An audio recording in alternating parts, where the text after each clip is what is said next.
Hello everyone, welcome to today's ABB Enterprise Software presentation, Italy Adapts to Renewables, How Will This Enhance Your Investment? This presentation will last about an hour and telephones could be muted during the duration of the webinar. If you have questions, please submit them to the chat or the Q&A window of your WebEx screen. Today's presenters from the ABB Energy Market Advisory Consultant team are Sergey and Bartosz. Without further ado, I hand over to Sergey. Thank you very much, Marina, and welcome everybody to our webcast on the Italian market today. I will start from the quick introduction about the ABB's advisory team and what we do, and then I will hand over to my colleague Bartosz, and he will give you more detailed view on the current state of Italian market and also on the potential developments in the future.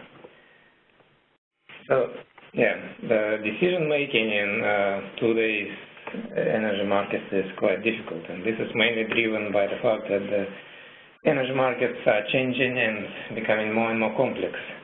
And this comes from various areas. First of all, I would mention that there is a big technological change going on in the energy industry. We can see lots of new technologies, first of all, renewable energy sources coming into the market. Some of them, such as solar and wind, are already more established, I would say, and they already have quite a big share in the generation mix. But there are other new technologies emerging every year, and they might change the future energy mix quite significantly as well. And this all have quite a big impact on the conventional generating sources as well, changing their running patterns. And there are also big changes and big developments happening in the conventional generation as well. So new power plants are becoming more flexible, so they are able to respond to changes in demand and generation of renewable sources much quicker than older technologies. And also new technologies have been developed, such as carbon capture storage, for example, which also can change the generating patterns of conventional plants in the future. The next big change is the change of regulatory framework of the energy markets. And these regulatory changes are, first of all, aiming to integrate all the renewable energy sources by providing some subsidies, subsidy mechanisms, and also changing the way the energy markets work to accommodate for those renewable energy sources. And also, the regulatory changes are trying to integrate smaller regional markets to a bigger pan-European market. So the goal is to achieve the single electricity markets for Europe. And we are moving towards this goal, and more markets are becoming interconnected and coupled. So the next big change, I think, is more and more data is becoming available on the energy markets. And this also creates quite a lot of problems because you are dealing with more and more different data sources, and all the data comes in different formats. Sometimes the quality of this data is not perfect. Some data might be missing, might have some errors in the data, and also you're dealing with different formats. Some of them are quite complex and not so easy to process to make it easy to analyze this data. So all these changes, they create different challenges and constraints and require efficient tools to model such markets. And what we do here at ABB, we collect all this data which is available for the markets, we clean it up, analyze, and we come up with the product called simulation-ready datasets, and we have these datasets for every European country. country, and this includes information on generation assets, including capacities, efficiencies, and all the dynamic parameters of each unit. We also have data on fuels and fuel prices. We have information about the demand for electricity in different regions, and of course the interconnectors between different countries. And then once we have these data sets, we apply our own software to simulate those markets, and this product is called Promote. It's a unit commitment and economic dispatch tool, which allows us to do different studies and forecasts starting from short-term to medium-term and longer-term studies. And one of the products which we produce using these data sets and simulation software is called reference case forecast, which is essentially a market outlook, long-term market outlook for 25 years ahead. But apart from these standard forecasts, we're also doing all sorts of market advisory studies tailored to the needs of different clients.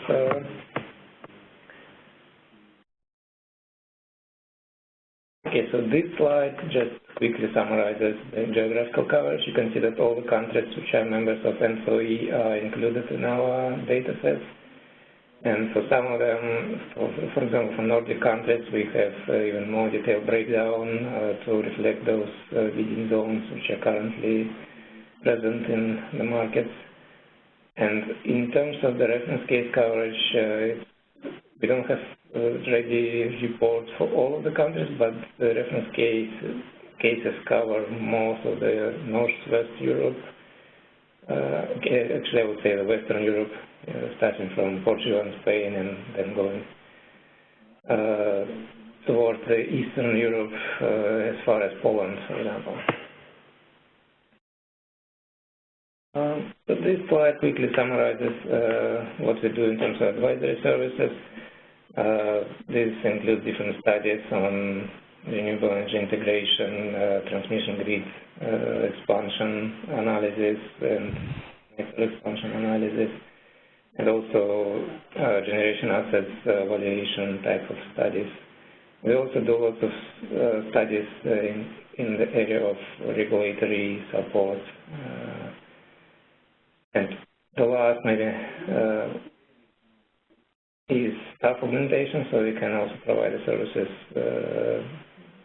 to help you to do some analysis, to expand your analysis team. Or actually, one of the potential services can be the market analysis service, as we call it, where you don't need to have your own market analysis team, but we can provide all the services to you. And this is quite flexible product, so we can actually decide. So you can define your own input assumptions and which areas you want to analyze more and what is more interesting for you. And this slide quickly covers the reference case product, and you can see that this is 25 years for fundamental forecast of electricity markets and fuel prices, and this is based on our data sets, and we simulate all the markets simultaneously for the 25 years ahead, and this is all done on an hourly basis. And the main outputs which we produce as part of this analysis are obviously electricity market prices and spark spreads. Then we have fuel prices for gas, oil, and coal, and also carbon prices. One of the other outputs is generation by fuel type. So we can see the evolution of generation mix in all these markets.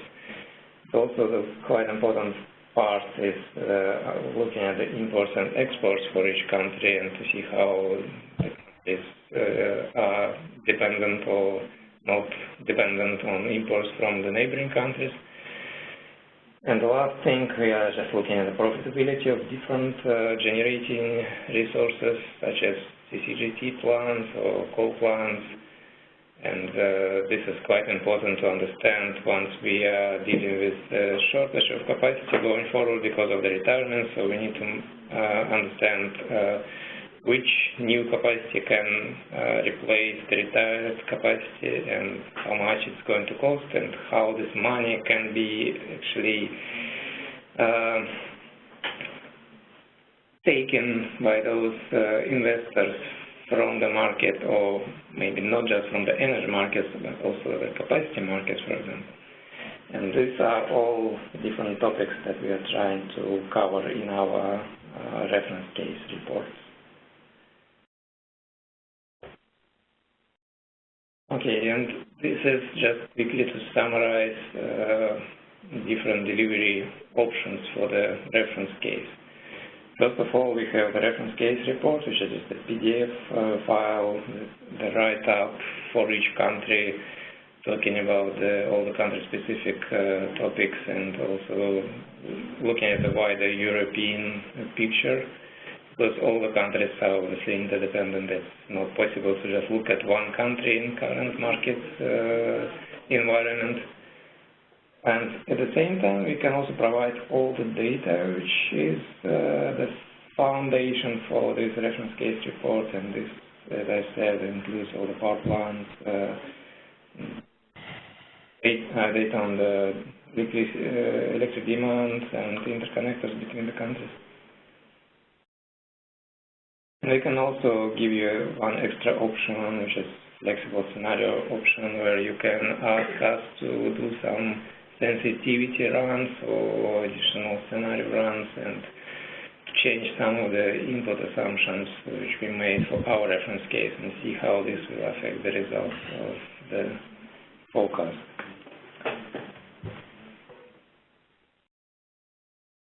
Yeah, that's it for the introduction, and on this I will pass the presenter to my colleague Bartosz. Okay, thank you, Sergei, for introduction. My name is Bartosz Domagała, and I'm advisory consultant for energy markets in ABB. I'm delighted to be here today to tell you about energy market in Italy. My talk is divided into 4 parts. I will start with some general information on current environment of the Italian energy market. We focus on changes in renewables and demand for electricity. And then I will describe current projects and developments related to renewable energy and transmission exchange, as well as recent legislative changes in PV sector. After that, the main features of the RES decree published in 2016 will be discussed. And the last part will be devoted to forecasting. I will show a bunch of our analyses that try to answer a question: what changes can we expect in 25-year perspective on the Italian market?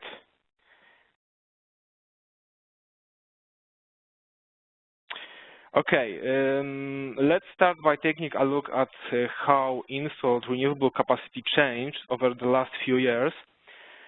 So in 2010, total installed renewable capacity was 30 gigawatts, with hydroelectricity as a leading category with 18 gigawatts of installed capacity, and 60% of total renewable capacity. Then we had wind, 6 gigawatts of capacity, and 20% of total renewable capacity. Third were 3.5 gigawatts of solar installations, with 10% of the share in renewable capacity. And their last were geothermal and biomass, totaling around 3 gigawatts.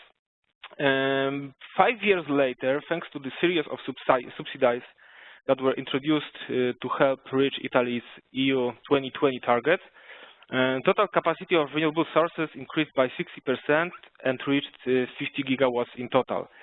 According to the GSE, the state-owned company that promotes and supports renewable energy sources, solar installations expanded the most, surpassed the wind, and equaled with hydro as the main source of renewable energy, with both having almost 80% of the renewable market.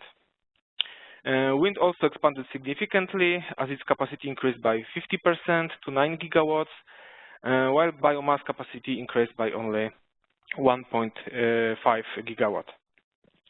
And this rapid growth in renewables in Italy, especially the PV, had, of course, significant implications for the Italian electricity markets. Wholesale electricity prices dropped thanks to inflow of cheap energy to the grid, causing a serious threat to old conventional plants fueled by coal, oil, and gas. Companies with high portfolio of thermal units like Enel had to adjust their business strategies and decommission many of them due to overcapacity observed in the previous years. The government has now to put more focus on better integration of renewable energy in the generation mix by, for example, making capital investment in storage systems and introducing new law regulations.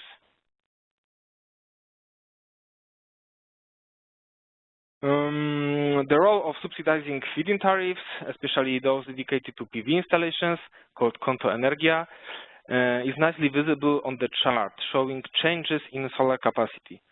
After introducing these tariffs in 2005, the solar energy market in Italy bloomed. Installed PV capacity rose exponentially for a few years, reaching finally almost 19 gigawatts at the beginning of 2016. The country has increasingly consumed the free energy generated by the sun, and currently around 7–8% of the energy consumed by Italy comes from solar installations. We should consider the impact of this rapid growth of solar capacity on other technologies and market structure, since in some cases the PV can be partially responsible for reducing the demand for some storage systems like pump storage plants. If we looked at the output of pump hydro, for example, the traditional way in which energy is stored in the Italian electricity system, it has been on a shrinking path.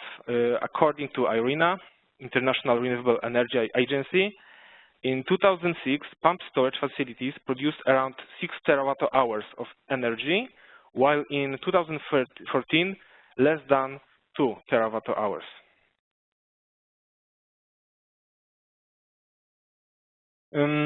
Charts on this slide show how electricity price profile changed over the last few years. On the upper left chart, we can see average MCP price profile for August 2009. We can see clearly a peak that starts around 9 a.m. when usually demand for energy goes up. Electricity price reached its high level around noon, and it lasts till late evening hours when the price drops before midnight to lower level.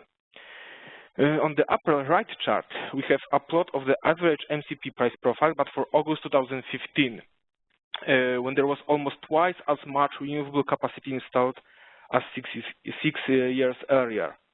First, we can notice that the average price level on the chart is much lower and oscillate between 40 and 60 euro per megawatt hour. And we can also see that the curve is much smoother than the previous one, with one peak virtually later in the evening. And this could be partially explained by energy from PV plants that have highest output during typical working hours after 9 a.m. And this inflow of cheap energy can cause the lower prices during the day. But on the evening when sun goes down, cheap energy from renewables must be replaced by more expensive electricity from thermal units.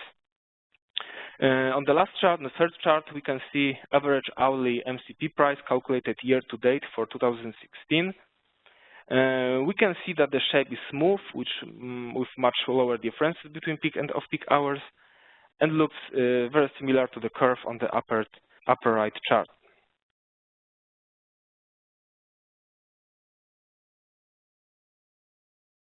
Okay, now just a quick reminder about European renewable target, which is part of Europe 2020, European Union growth strategy for the years 2010 to 2020.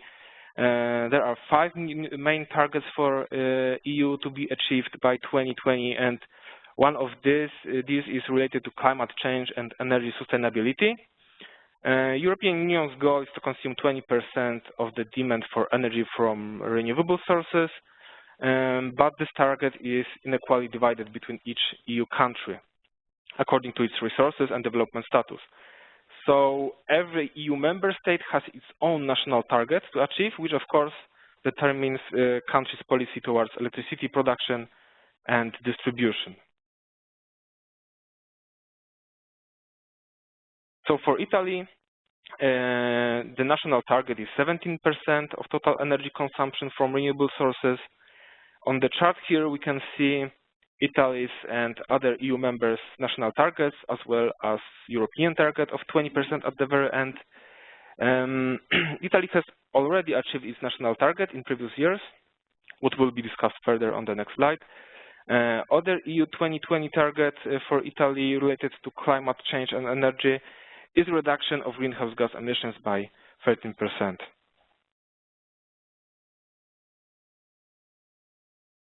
Okay, so for Italy, the national target is 17% of total energy consumption from renewable sources, and thanks to recent very intensive development of renewable sector, heavily subsidized in previous years, as mentioned before, Italy has almost reached its target in 2013 and finally exceeded it for 2 consecutive years since 2014, 6 years before the target date of 2020.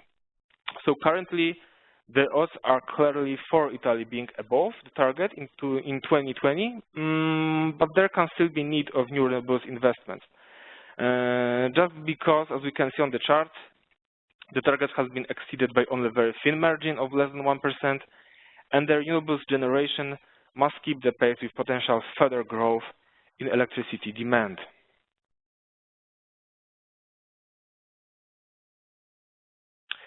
Okay, as we can see, the low demand is in short term positively correlated with the overall state of the economy.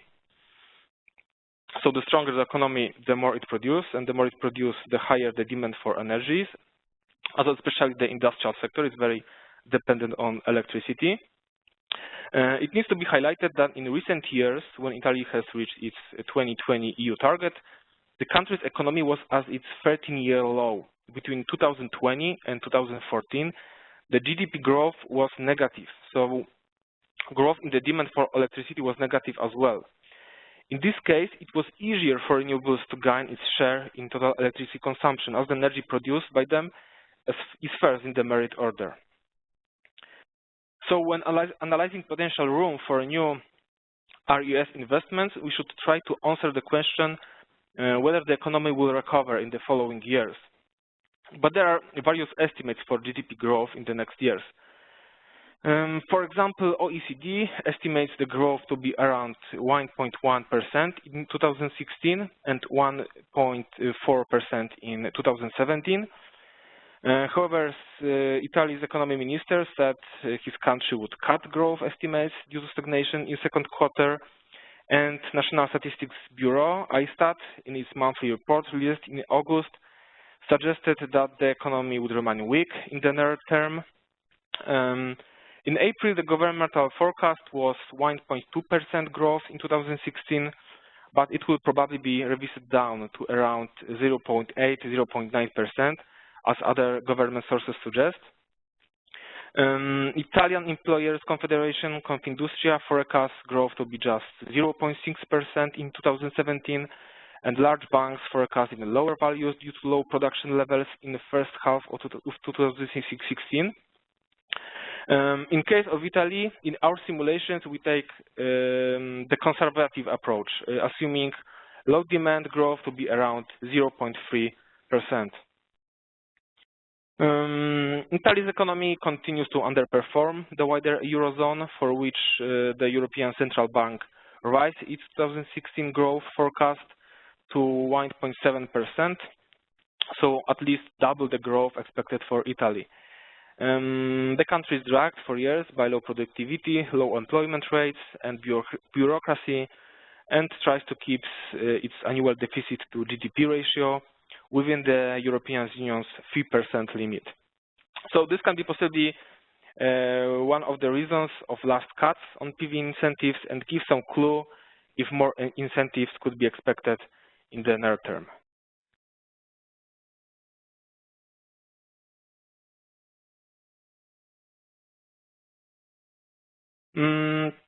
PV market in Italy was initially subsidized by introducing, after 2005, a series of feed-in premiums called Conto Energia.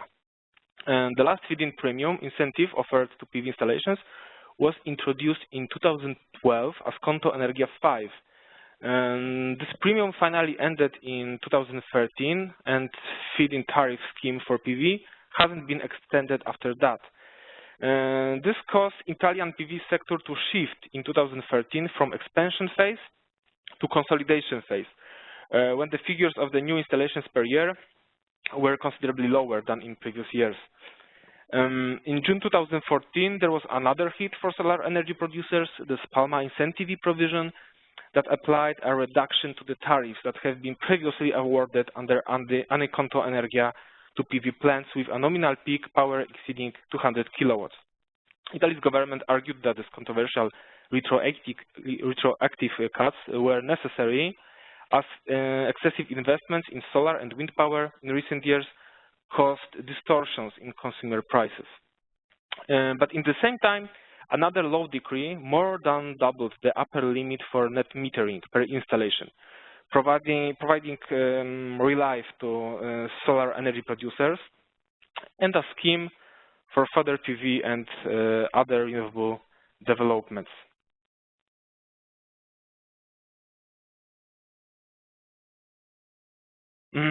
So in 2014, Italy has cut feed-in tariffs for solar PV installations, but in the same time raised the upper limit for net metering in the country from 200 kilowatts to 500 kilowatts.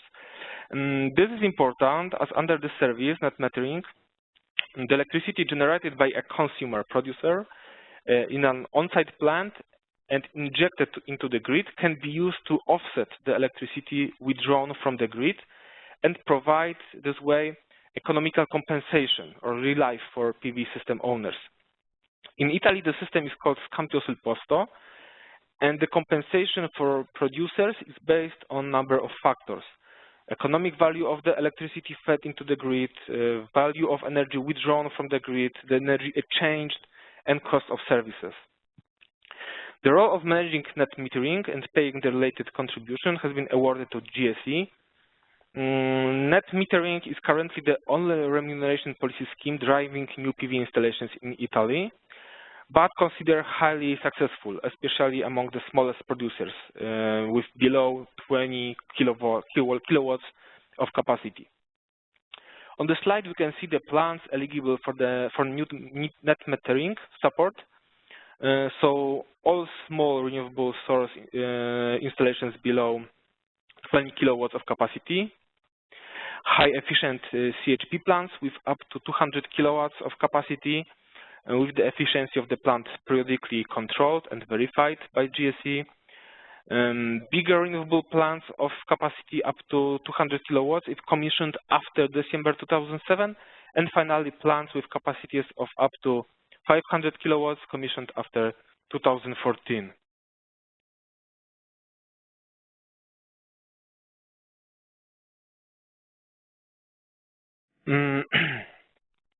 All new sources of renewable energy, especially wind and solar, are plagued by fluctuations due to variations in wind strength or the intensity of insolation, and therefore cannot perform essential functions for the electrical system as adjusting and balancing. An important solution to this problem is to store the energy electrochemically and to make use of it in a controlled fashion at some time after it has been initially gathered and stored. Electrochemical battery storage systems are the major technologies for decentralized storage systems, and future electricity grid design, especially such as in Italy, with significant share of renewables in generation mix, has to include storage systems as a major component for grid stability and for security of supply. And thanks to few investments in this field, Italy is now a pioneer in Europe in terms of implementation of intelligent networks, smart grids, and storage systems. And this fact might help attracting new renewable investments. Terna, Italian transmission system operator, has already undertaken a plan of integrating electrochemical storage systems with the grid. that is divided into two lines, energy-intensive line and power-intensive line. The scope of the first line, the energy-intensive, is to, as quoted after Terna, ensure a major flexibility in the management of renewable power plants and to increment the transmission grid's capacity to absorb green power. And the project was initially launched with the 2011 development plan and includes the construction of 3 storage systems made of sodium-sulfur batteries in southern Italy, specifically the Campania region, for a total of 35 megawatts power capacity, able to accumulate and store around 240 megawatt hours of electrical energy. The batteries have been completed by the end of 2015 and are now operational. It is important to highlight that the fundamental issue is that the battery systems are still very expensive compared to the traditional storage systems, such as pumping systems. Also, there are many types of batteries available on the market, each with its specific characteristics, but so far none has emerged as the definitive solution. In short, the sector is still developing, and the Terna's investments should be considered for now rather as a pivotal or experimentation projects aimed for testing various technologies and identifying further needs rather than final solutions.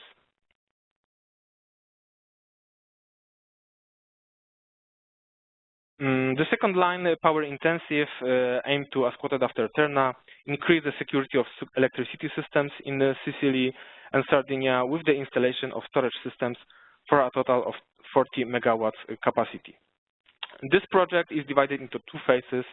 Phase 1 is called Storage Lab and plans the installation of 2 multi-technology power plants, each composed of different storage technologies. For a capacity of 9 megawatts located in Sardinia and Codroglianos, and 7 megawatts located at Simina in Sardinia, so 16 megawatts in total. This phase 1 has been already launched and partially operational. As the name of the project, Storage Lab, suggests, it will be a place for experiments on new ways of management of transmission incorporating dispersed electronic generation, smart grid applications, and of course, storage systems and related appliances. Also, Terna wants to invite Italian and foreign universities and other research centers to participate in the works. Based on the results of phase 1, another 24 megawatts will be installed with the use of the most promising technologies that will be initially supplied by Italian and foreign companies. Although storage systems are still in early development phase, it can be positive signal for potential investors, signal that the country wants to support and strengthen the renewables market, and maybe see it as an even more important source of energy for a country in the future. But it can also be a sign that Terna, national operator, would play a very important role on this field. It needs to be mentioned that not only national operator has interest in the growing market of storage, the expansion of renewables and the increasing need of battery systems attracts investments from private sector as well. For example, Enel Green Power, EGP, a subsidiary of the power generation firm Enel, that is grouping its renewable energy interests. According to press releases, it launched since 2014 a project involving the installation of electrochemical systems connected to medium voltage network with the aim of experimental verification of advanced energy management functions. The company's portfolio of storage systems includes, among many others, batteries connected to wind farms at Potenza Petargala and solar plant in Catania.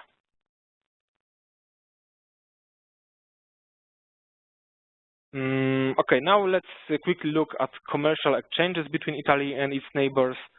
On this slide, we can see cross-border physical flows between January and July 2016, published by Terna in their monthly reports. Italy is part of the IBMC, Italian Borders Market Coupling, that allows coupling with Western Europe markets through the borders with France, Switzerland, Austria, and Slovenia. Italy is net important from neighboring countries and one of the biggest net importers in Europe, with around 15% of the electricity transferred from abroad. This is mainly due to economic reasons, as the average electricity wholesale price in Italy is still higher than in France and Germany, even despite high renewable generation in Italy. It shouldn't change in the near term, as France and Germany have some nuclear capacity and invest in PV and wind as well.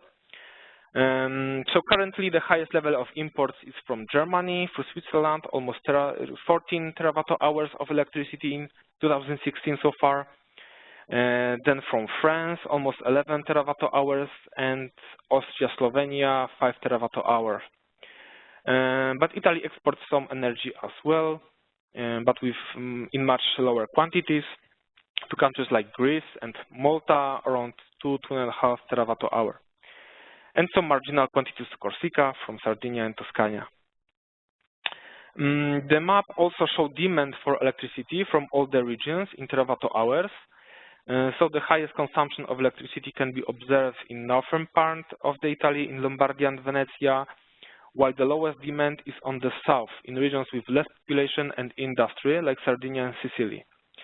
What's interesting, these two regions have also the highest level of sun irradiation among all regions, what suggests that efficiency of solar installations in them is the highest.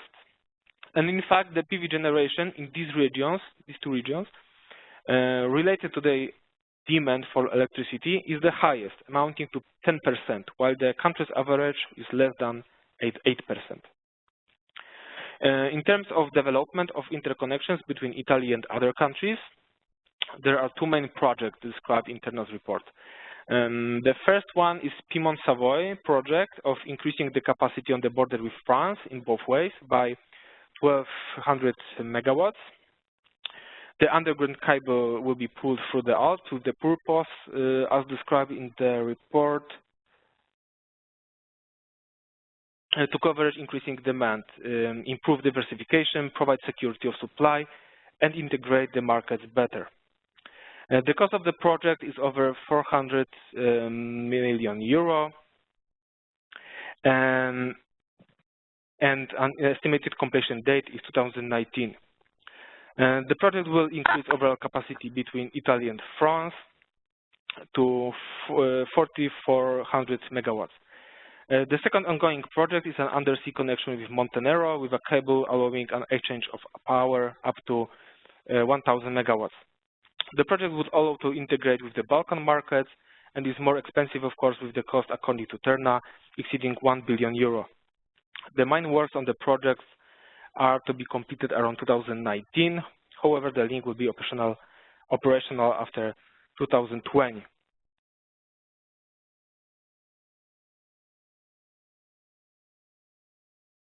Okay, now I would like to look at the RES Decree 2016.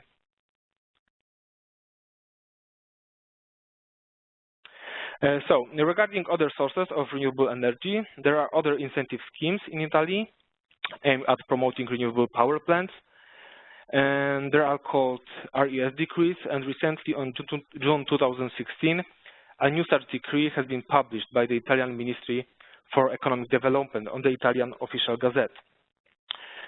This new decree allocates incentive to wind farms, onshore and offshore, hydroelectricity, biomass and biogas, CSP plants, and other non-PV sources. The new incentive scheme is very similar in the general principles, access procedures, and overall structure to the previous scheme, which was introduced in summer 2012 and remained in effect until 2015, and does not apply to photovoltaic plants. Incentive that has been granted so far under previous incentive schemes cause a significant financial burden for Italy's budget. And the yearly expenditures related to the subsidies amounted to 5.5 billion euro of cumulative yearly cost, and the current cap on incentives is set to 5.8 billion per year. The new decree will be in force until 41 December 2016 or 41 December 2017 in case of microplants, or until this threshold of 5.8 billion is reached. But the new rules calculate the cost of incentives starting from the expected date of commissioning of subsidized plants, while under the previous decree in 2012, the cumulative cost of incentives was calculated at the date of the registration or auction procedure. So because of this, it's rather unlikely that this 5.8 billion threshold will be reached within near term. Under the regime, there are two tariffs RES plants may benefit from. First one is all-inclusive tariff, applicable for small RES plants with nominal capacity up to 500 kilowatts. And the second one is feed-in premium, applicable to RES plants with nominal capacity exceeding 500 kilowatts, or for small RES plants below 500 kilowatts of capacity, which do not opt for all-inclusive tariff.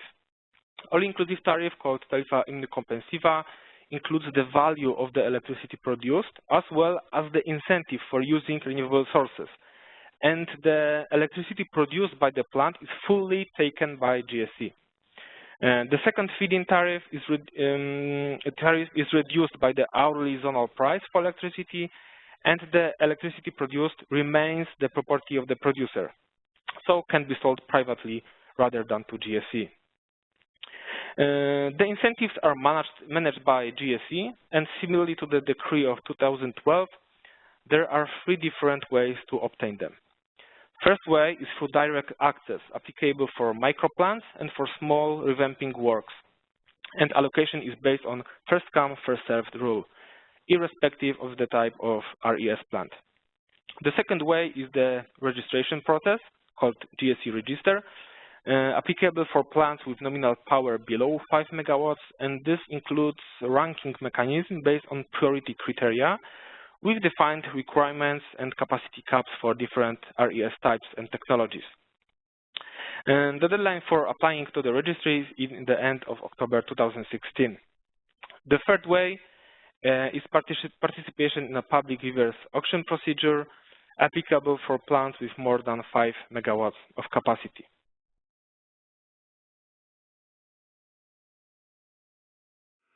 So there are capacity caps for new awards, depending on the type of the installations and the category of the projects. The caps for medium-sized projects that are incentivized through GSE registry are as follows. Wind onshore, maximum of 60 megawatts allowed. Hydroelectric installations, max 80 megawatts. Geothermal, 30 megawatts. Biomass and biogas, 90 megawatts. Wave power, 6 megawatts. And CSP projects, 20 megawatts. For bigger projects over 5 megawatts of capacity, the cap for wind onshore is much bigger, allowing up to 800 megawatts. Wind onshore project can be awarded up to 30 megawatts, geothermal 20 megawatts, biomass 50 megawatts, and CSP 100 megawatts. So it seems that there is a preference of onshore wind plants over other sources in the current decree.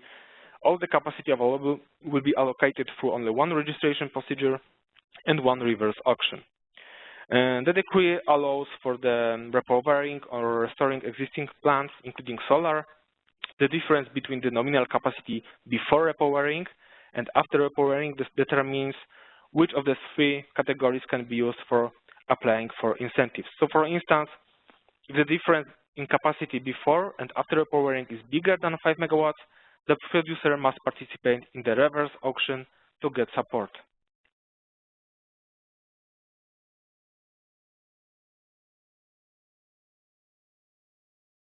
New decree also contains provisions aimed at limiting artificial fractioning of large plants into several smaller units. Previously, artificial fractioning could allow bigger producers to access different tariffs dedicated to micro units or avoid requirement of participation in reverse auction system or the register and have direct access to incentives. So under new decree, GSE will evaluate evidences for plants being artificially divided into smaller ones and revoke granted incentives if the evidence will be strong enough. Another interesting change introduced by this decree is that renewable plants in neighboring European Union states can also apply for incentives, but only if they are able to export the energy to Italy. And it's also important to note that incentives granted through this decree cannot be combined with other remuneration plans, especially with energy withdrawal regimes like net metering. Okay, now it's forecast part. I will show you some of the results of our simulations prepared for our H1 2016 reference case reports. We do such simulations twice a year, and the reports for H2 2016 containing new ones based on most recent market changes will be available very soon.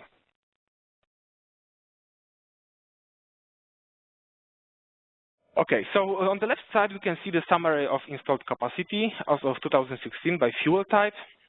The biggest share of total capacity in Italy goes to natural gas, which is around 35% of the total generation power. But then we have hydro and PV, both of around 20% of total capacity. Then 9 gigawatts of wind, 9% of the total installed capacity, and then 7 gigawatts of coal and 7 gigawatts of oil and other resources. The energy mix in Italy does not include nuclear power, of course, as all plants were closed by 1990, following the nuclear power referendum. So here are our predictions with regards to generation mix over the next 25 years. There are no sudden shifts, and Italian generation mix stays very similar throughout the study period. Natural gas remains leading category among fuels, with its share in electricity production slowly increasing at the cost of coal mainly. The retiring coal capacity is slowly replaced by gas generation, which helps CCGT plants expand its market share to 42%. Renewable sources other than hydro will also grow steadily over the forecast period. It's expected that the share will increase from current level of 25% to 35% by 2041. Hydro category remains stable with its share in electricity generation at around 15% throughout the period.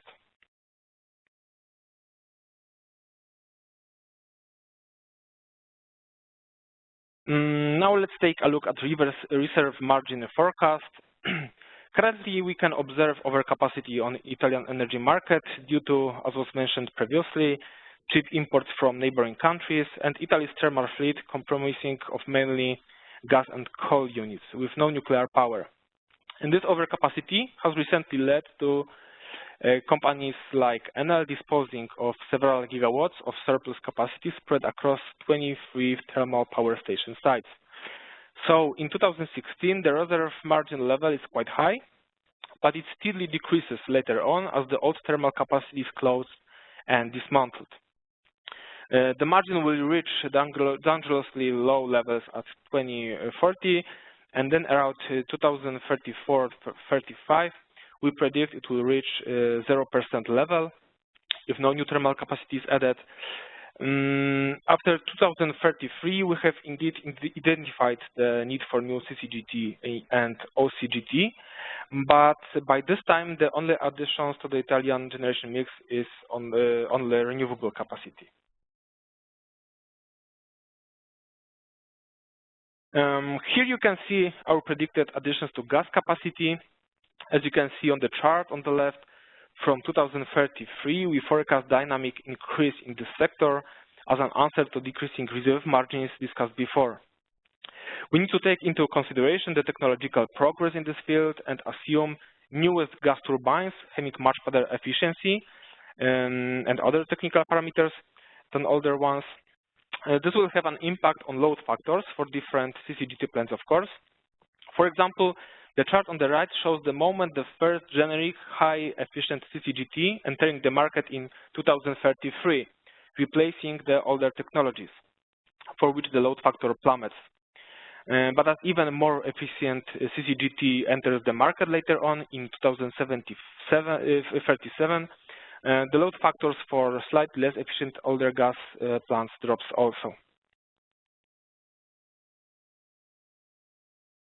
When it comes to renewables, our forecasts are based mainly on Terna's network development plan. The forecast presented here was prepared in accordance to its 2015 issue. So our forecast for 2020 predicts noticeable growth in PV, onshore and offshore wind, and the rise of renewables share in total Italian demand from its current 35 level to 39 level in 2020, and exceeding 40% level in in 2030. So solar PV is still dominating renewables, with onshore wind in the second place. But for our H2 2016 reference case, our assumptions would need to be adjusted slightly, as new information is available on progress made in 2016 economic growth forecast, and of course the new RES decree that favors onshore wind in terms of allocation of capacity. But given that the solar market is at grid parity in Italy, and the technological progress made on this field, module cost lower but efficiency higher, we can probably still assume a growth in solar capacity even without generous incentives. And this is the last chart of annual import-export forecast.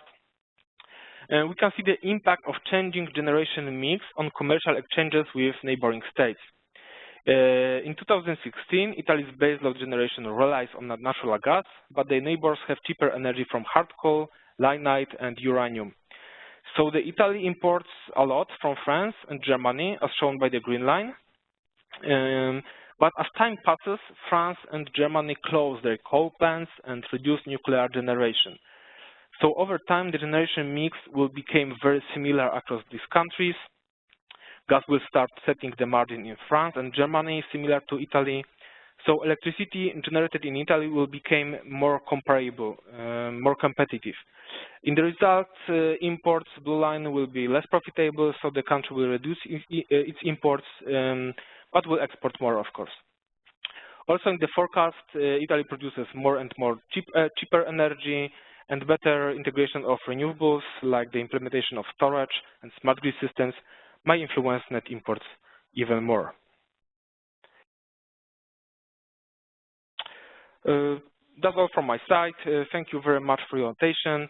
If you like the material and found the topics interesting or not, please provide us some comments. Your feedback is very valuable for us. And now let me pass you over to my colleague Marina. Thank you. Thank you very much for your presentation, Bartosz. If someone has any question at the moment not formulated in the Q&A window, please do it now or write us an email. As we have said before, there are several ways of delivering the reference case choices, and you can see them in the screen of these slides that we will be sending by email. This webcast is an overview of an ABB 25-year energy market outlook report for Italy, and the full report is much more comprehensive, including detailed descriptions, results, and more analysis. There's also reports for other European countries, as we have shown at the beginning of the presentation in the map. For any inquiry, please contact us on the phone number you can see on the screen or the email that you can see as well on the screen. And for the latest news and following webcast, please follow us on LinkedIn.